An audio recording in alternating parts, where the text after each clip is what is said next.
ఏపీలో ఎన్నికల ఫలితాలపై ఆసక్తి కొనసాగుతోంది. గెలుపుపైన జగన్, చంద్రబాబు ధీమాగా ఉన్నారు. కానీ రెండు పార్టీల కేడర్లో మాత్రం భిన్నమైన అంచనాలు కనిపిస్తున్నాయి.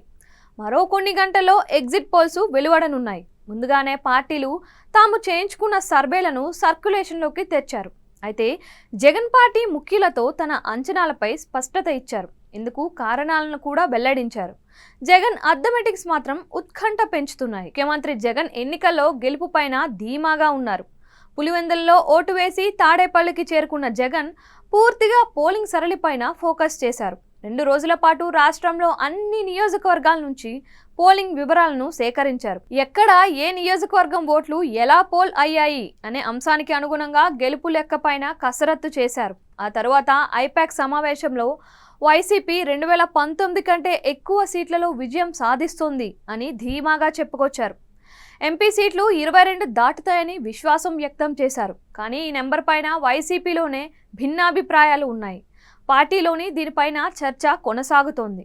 జగన్ పోలింగ్ రోజున పక్కా సమాచారం కోసం 5 సర్వే సంస్థలతో పాటుగా మరో 2 మార్గాల ద్వారా పూర్తి లెక్కలు సేకరించారు. అన్ని నివేదికలను కూలంకషంగా చర్చించి ఫైనల్గా నిర్ధారణకు వచ్చారు.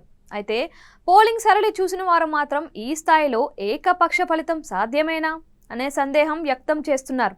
తాజాగా విదేశీ పర్యటనలో ఉన్న జగన్ పార్టీ ముఖ్యులతో మాట్లాడారు. తాను చెప్పిన నెంబర్ రాబోతోంది అని మరోసారి స్పష్టం చేశారు.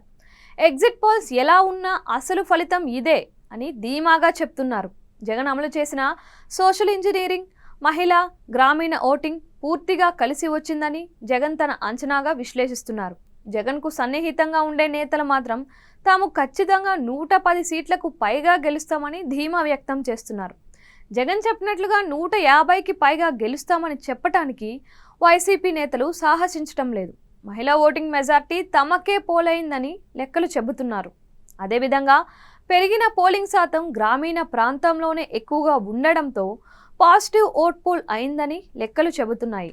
అదేవిధంగా పథకాల లబ్ధిదారులు పూర్తిగా జగన్ విశ్వసించారని వివరిస్తున్నారు. దీంతో ఇప్పుడు జగన్ చెబుతున్న అంకె 150 ఉండగా పార్టీ ముఖ్యులు మాత్రం 110కి పైగా స్థానాలు వస్తాయని తమ అంచనాగా వెల్లడిస్తున్నారు.